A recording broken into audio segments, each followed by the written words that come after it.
Bambu.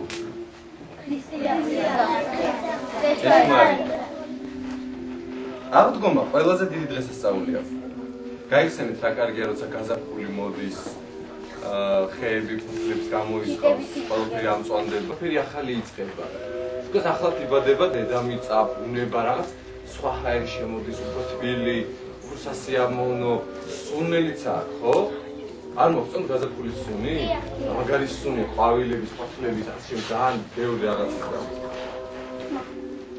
და ასეა ზუსტად აღდგომაც. ის მოვტა? არა. მოვტა, ოღონდ აღსდგა. რო არ მომტარიყო ხო ვერ აღსდგებოდა.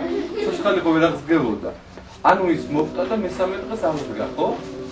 ეს ხო არის ყველაზე დიდი სასწაული, რაც მომხდარა ჩვენს კაცობრიობაში.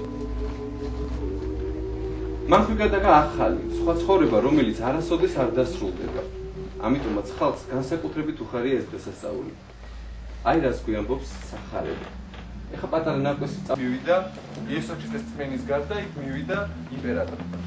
იგი იმპერატორის წინ წარსდა. წარუდგინა უბრალო კვერცხი და უთხრა: ქრისტე აღსდგა. გაუკვირდა იმპერატორს და უთხრა: როგორ შეუძლია მკვდარს აღსდგეს? ძნელია ამის დაჯერება, ისევე ძნელი როგორც იმის დაჯერება, რომ ეს კვერცხი წითლად შეიღებება.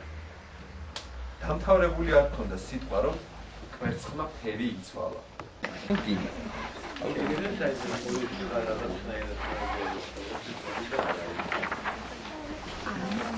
აი აიღებდა.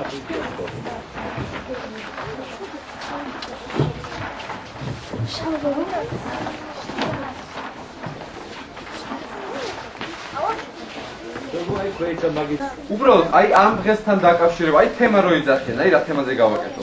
დღევანდელი დღეს, დღევანდელი წაკითხვა. მოგეწონათ არ მოგეწონათ, თუ არ მოგეწონათ პირდაპირ დაწერეთ.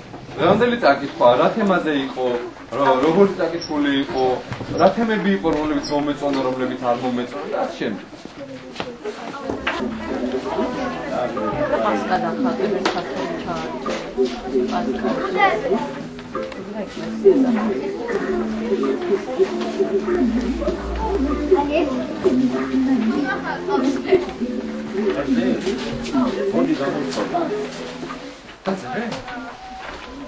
Все, Петера.